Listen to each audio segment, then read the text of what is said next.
Hey, good morning, ladies and gentlemen, my dozens and dozens of YouTube fans. It's a little early in the morning. I got here to work way early, so I'm not on the clock yet. If you're new to the channel, please subscribe, like, and comment, and all that other stuff. For the rest of you folks, if there's anything you guys ever want to discuss, send me a message, and I'll give you my idea or my opinion on those ideas. So, today's episode is sponsored by the ASPCA. They're not really a sponsor. I just happen to write down my list on the notepad that they sent me for free. But if you could donate some money to the ASPCA, they do good work, and we got to hug all the little animals and stuff. So, on this list of paper here, this is just a bunch of stuff that I've seen in the news. So we're going to call this Polly's shit list. These are a bunch of people or things going on in some states that I kind of want to throat kick people. So let's check this out. First off, Rick Santorum, this fucking jabroni, in a statement, I believe it was to the Young Americans Association or something like that, he goes, there was nothing in America before Columbus. Hey, dipshit, do me a favor. Go get the book, 500 Nations, or, because there might be words in there that you don't understand, because they're more than 2 syllables. Go get the DVD set and just educate yourself onto how much of a freaking Momo you actually are. So that's the first thing. Second, Caitlyn Jenner, running for governor of California. God damn it, lady, you got some balls. Ha! See what I did there? Look, just because you're a celebrity doesn't mean you should get involved in politics. Not saying you shouldn't have opinions, because look, if you're an American, regardless if you play sports, you're a teacher, you're a garbage man, whatever your deal is, you're entitled to your opinions. You're entitled to free speech under the Constitution, which everybody should love and support. But Caitlyn Jenner going out and wanting to be governor of California, going out there saying, well, I'm socially liberal and financially conservative. No, you're not. If you're not supporting gay marriage, then you're not socially liberal. Also, most people that fall into that category, that's loosely a libertarian stance. Well, I'm socially liberal, financially conservative. Seeing as how Caitlyn hasn't put out her any policies other than California's worth fighting for. Put that on a t-shirt. By the way, she's hawking merch on her website. So the libertarian approach usually falls down to trickle-down economics. Same thing with the Republicans. Well, we got to cut taxes, and that's going to put more money into the hands of people. Problem is California, not only physically big state, huge population. The larger your population, the more social woes you're going to have. So good luck to you, Chica. Here's the thing. Tennessee has passed a law or they're going to try to pass a law that if you have an abortion, you have to get the fetus buried or cremated. Can't wait to see how this one plays out in court. Florida. My uncle and I, we had a discussion on who's got a more punchable face, and it's kind of a tie right now between Mitch McConnell and DeSantis. So they passed a couple things in Florida. So first and foremost, they said they passed a law that says you can now drive through a riot, and if you hit somebody with your car, then you'll escape civil liability. There might be, depending on the circumstances, some criminal liability. By the way, a riot is defined as any group larger than 3. So I can't wait to see how this plays out in court. The other thing is, they passed basically a usage tax without anybody knowing about it. So Florida put in like $1 billion tax cut for the wealthy. Now, to make up for that deficit, anytime you buy something online, there's going to be an extra tax, and usage taxes will always have a negative impact on working and lower class people. So see what happens there. And also Florida, I don't know, like Florida's in a race with Florida to be the redneckiest state. So Florida, really anti-LGBTQ, and especially when it comes to the sports, and that's a dense issue. I get it, and they're way more better people qualified to talk about that. But here's one part that I'm going, what the fuck? To make sure that boys are playing with boys and girls are playing with girls, they're going to institute genital checks. So that means some school official, whether it's a coach or a school nurse or whatever the case may be, is going to be inspecting the goods. the twigs and berries to make sure. I mean, really, folks, you don't see the nightmare that this may cause. Now, I'm not a football guy, but this guy here, dude, I'll tell you what, I'll do his job for half the money. I'm going to mispronounce his name.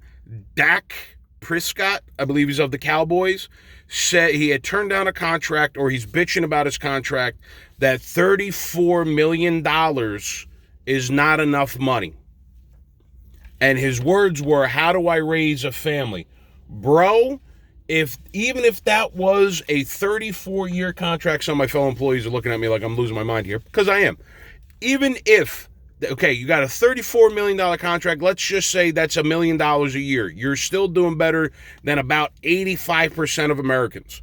$34 million, and look, I'm going to be really mean here. I really don't give a shit about football. I saw the movie Concussion. How this thing's still legal, I have no idea. $34 million to play a sport for a season. Dude, if you can't manage, and yes, somebody's going to say, well, he's got to give a certain cut to this person, and he's got to do a certain cut here. Dude, it's still $34 million. Even if you lose half in taxes and you got to pay this person, you got to pay a publicist or your manager or whatever the case would be, you're still doing a hell of a lot better than other people. Tell you what, Dallas Cowboys, give me a tryout, I'll cut you a deal. I'll do it for a half, and I'll do all the Make-A-Wish Foundation wishes. How's that? Well, you're not going to get a better deal than that. People bitching about Biden's infrastructure plan. Folks, our infrastructure as a country, average is about a C-. Once you start breaking down roads, bridges, water treatment, waste management, we start falling down the ladder. C+, D-. By the way, D- is, I forget whose joke I'm stealing, but a D- is what a teacher gives a kid that they never want to see again. It's 1 point away from failing. So the one part of the bill, people said, oh my God, Polly, do you know what they're sneaking in there? In that infrastructure bill? Oh my God, hold on. You gotta see. They're sneaking in $400 million for taking care of the elderly.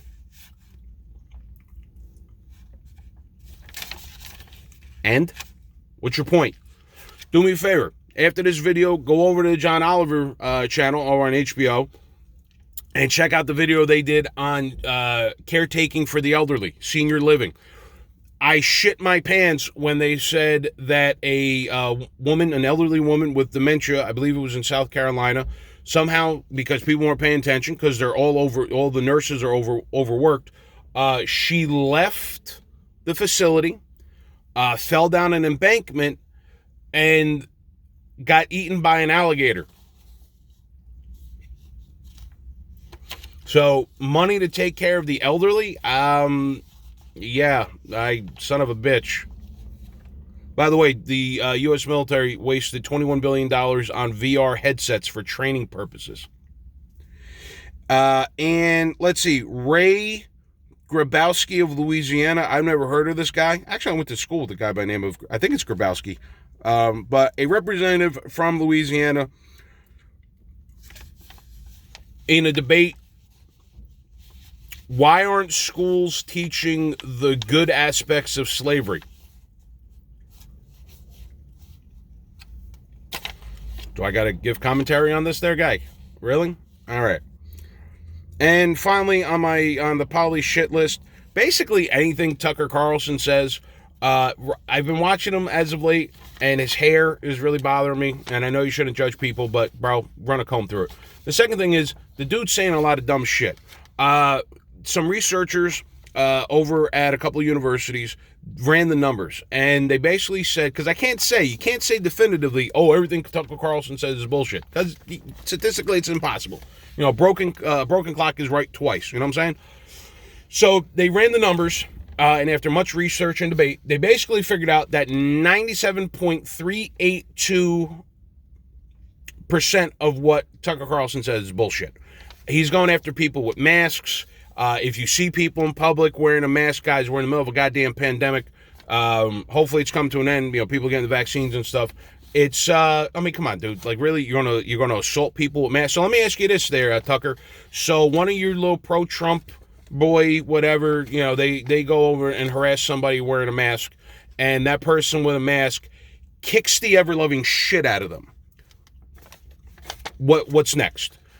Listen, to turn around and say a parent putting a mask on a kid is child abuse and you should call child services, get the fuck out of here, guy. Look, at the end of the day, if I choose to do something, right? You're the Republican people, you're the Fox people, right? About choice and liberty and all this. If I choose to wear a mask because I have a health issue or because somebody I love has a health issue, that's my deal. The moment somebody comes up and tells me what to do and what I can't do because it makes them feel uncomfortable, I thought the liberals and the Democrats were the snowflakes, but I guess the shoe's on the other foot. What an asshole.